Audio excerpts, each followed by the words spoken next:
Peace and power. Now back live with Readyo Radio. That's Readyo Radio on UrbanNationRadio.com, episode 34. And before we left off, we were talking about the origins of martial arts. And Baba Kilindi was dropping some self-sufficiency strategies based on the location that we're in, which is Detroit, D-Mecca. And kind of touching into the self-sufficiency aspects of what this show is all about. And I know that everybody has their own background, their own thing. We got Kojo, who's very spiritually inclined, even though that's not all he does. I'm more about community economics. Keith is straight up prepper. I can't put you in a box. Martial artist, so we all come with different perspectives. And one of the things that really stuck out to me is this whole all the ways that martial arts and the word martial, just the word martial just applies, kind of permeates a lot of things that we deal with. We're talking about being self-sufficient and being prepared for emergencies, and then we hear this, you keep hearing this word, martial over and over. Martial law, martial this, martial that. Martial is the person that protects. Martial, how Mars, the god of war. So how are all of these things interconnected is some of the things that we're going to be getting into. And something that Brother Kojo dropped as a hint for this segment was the law and how it is that we find ourselves in these situations where we have to use martial arts of many kinds. And so we'll turn it back over to Kojo to do what he does about the martial arts. Yeah, I'm just a pupil. You're B. Anthony, man. Mindful B. You got it. We were discussing the fact that Martial is dealing with warfare, and in warfare, this concept of law can be very blurry because one thing I focus a lot on is like natural law. It's something that you really not gonna like break that. Like you can break a law, don't speed. You can break that, but when it's like ordinances, yeah, when somebody's written something down and said follow this, if John walks up and tell you to do something, you say no, but he comes back with 20 people and they all got a paper and says now you sign it and now you have to do it. It's like, well, what really changed? And that's really what our government, on a large hand, gives the illusion of, and it's we really who empower the government. And so again, when the government goes and has always been doing things for their interests, where's the line where a person decides, I'm going to collect water, I'm going to get goats, I'm going to have chickens, I don't care, because this is something that I need for my family to belong. And the government is obviously looking to harm us through our food and through television. So there's a certain level of self-respect that comes into play that I think my relationship with martial arts has helped me to understand, again, as Baba Kilindi said earlier, like getting better and more efficient at surviving for yourself.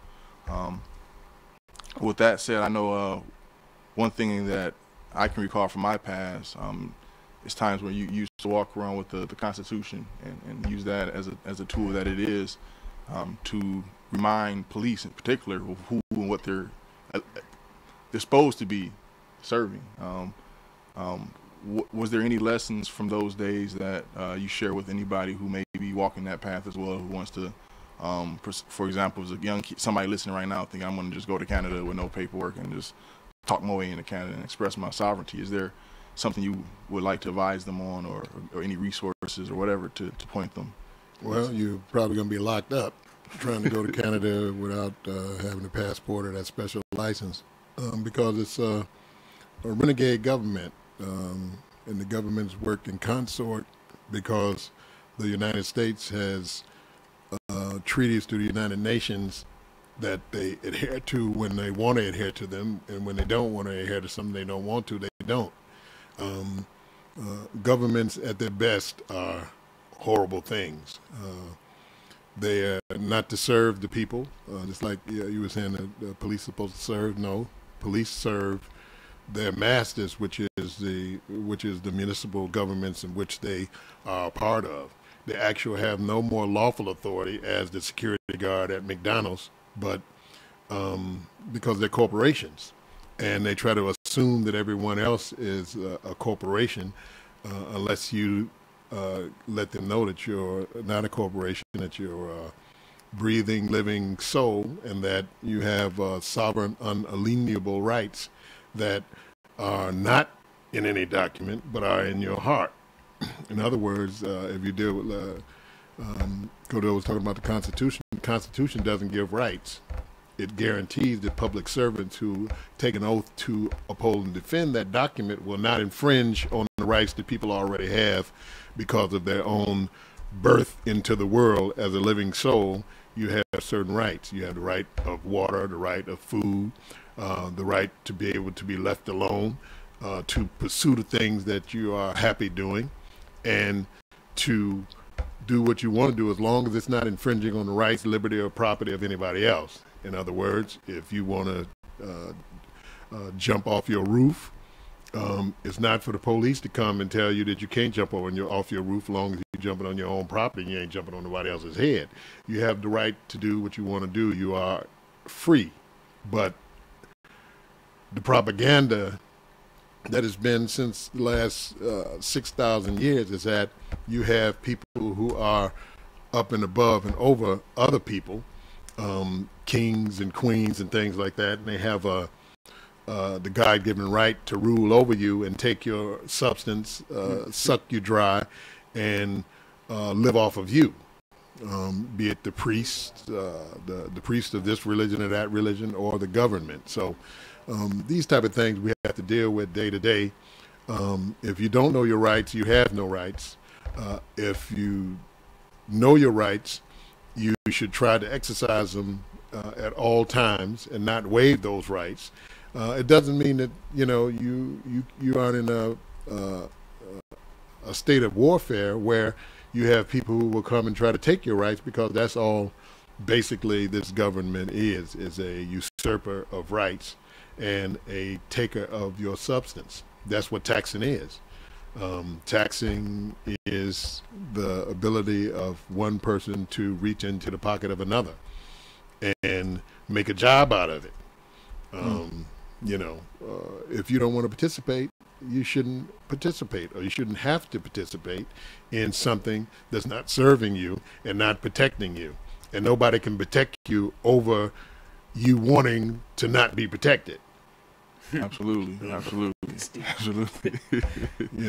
going to put you in, that's like putting you on a baseball team and you don't want to be on the baseball team. You're going to have to buy the uniform, you're going to have to buy the cleats, you're going to have to buy the plastic helmet to go over your regular hat, you're going to have to buy a bat, ball, you're going to have all the things that you need.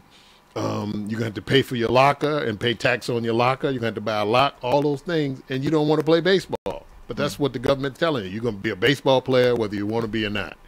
And so, what are some of the realistic consequences? Somebody says, "All right, I'm not playing this baseball. I'm not buying the cleats." You're going to be in battle at every step and turn of the road. So I'm hearing there's a balance. That's what it is. I'm hearing there's a balance that has to come. Well, if you have the balance, then you pick your fights.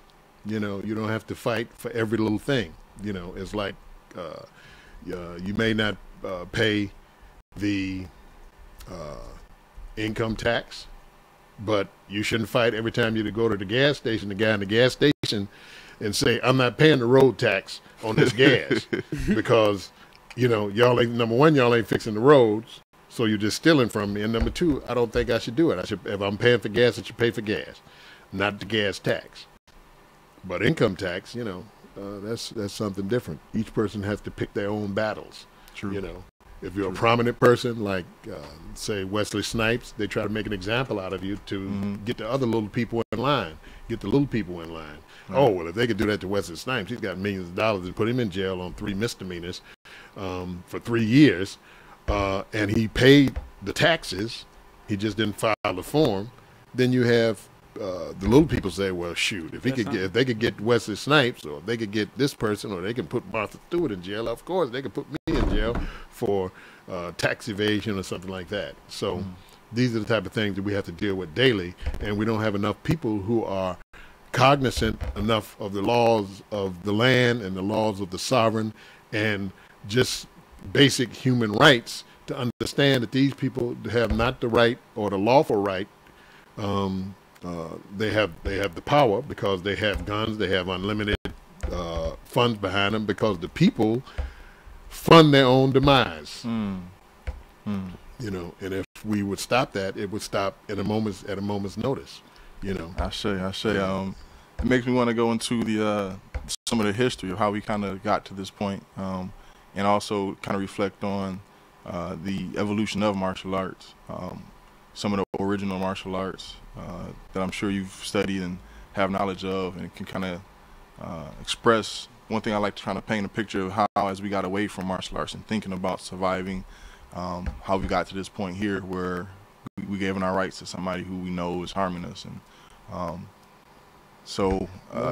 through stealth and through lying, these people, you know, took over the country at a very crucial period when black people were rising up. Now it's an intricate story, a long story, and it could go back. I could go back 10,000 years and bring it all the way from ancient Babylon, Sumeria, Kemet, things like this, or I can just start in the 20th century. Yeah, with, how about we look into like certain civilizations that lasted for eons, like Kemet culture, or and look at what was their martial art philosophy or ways that enabled that balance to be of governance, but also keep the people, I don't want to say satisfied, but keep them with the understanding that this is what is protecting us all for so long, that those cultures allowed the stability, that sense of stability. Well, it was just a different time period, a different age, and you didn't have the availability of speed and instantness that you have now. So many times, I mean, shoot, if you wasn't actually trying to find Kemet, you couldn't find it because it was in the middle of a desert. And you know, if you was coming from someplace else, you'd just be walking thousands and thousands of miles through a desert, and you'd be dead before you got there. So the thing is that civilizations were kind of more compact, and it wasn't a worldwide government thing or worldwide availability of information like it is now. You know, it took a long time. Most people on Earth didn't go more than a mile or so from their house. You know, people wasn't, you know, if they were in Kemet, they wasn't going to South Africa, to Monomatapa, or going to Zimbabwe and things like that. Or if you were in Mesopotamia, you weren't going to China.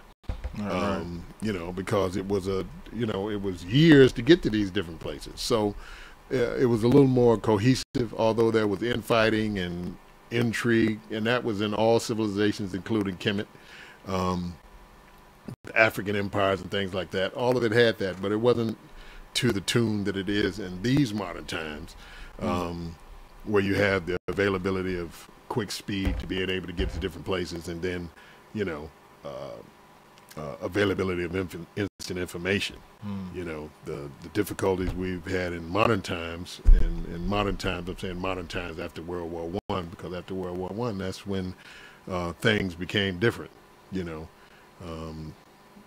When Hitler broadcasted from the 1938 Olympics, that broadcast around the world and into space, that pretty much changed everything. And when people who Averill Harriman, when they in the United States backed Hitler and financed Hitler, people like Prescott Bush, who was the father of George Herbert Walker Bush, who were basically the CIA folks came out of the Brothers Under the Skin, the Skull and Bones at Yale, whose practice of ritual masturbation and being a fraternity of brothers throughout their life. They basically controlled the CIA. You know, you had, and they basically performed a coup in the United States where the military-industrial complex, which Eisenhower said on his farewell speech, "Beware them," raised his head. And when Kennedy didn't want to play ball as far as the Vietnam War and those type of things, that's when Hunt and others triangulated him in Dealey Plaza in Dallas, and a coup took place in the United States, and it was orchestrated by some of the people that are still around, the Bush family and others. That's right. Wow, that's a stark reminder of what's the current war we're in, and again, why we bring up martial arts, to understand just how important surviving is, and being aware of where we are, how we got here. When we come back in the next segment, we can get more into, again, some of the origins of martial arts, some of the earliest forms that we know and have studied, and just kind of informational piece to get some excitement and something that people can look up and do something more productive than watch television, or, understand when they're watching the Mayweather fight, what kind of leg work he's using. He's doing some Kali or whatever he's using to get out the way. So absolutely a pleasure to have you, Baba Kilindi, in the studio with us. Yes, definitely. And when we come back from break, we also want to talk about, I'm curious as to, being someone that has my own martial art, what each person thinks martial arts is to them and how they express that. And I think that that's very important, getting a diverse perspectives on this, especially from sleeping. We got two sleeping, I shouldn't say sleeping, the quiet giants in the room. This guy right here. And I think that's real important. And so we're excited to come back after these messages with more Readyo Radio. Of course, it's Mindful B, Kojo Lee, and Baba Kilindi. Man, that's just like, it's all flowing. See y'all soon. Peace and power.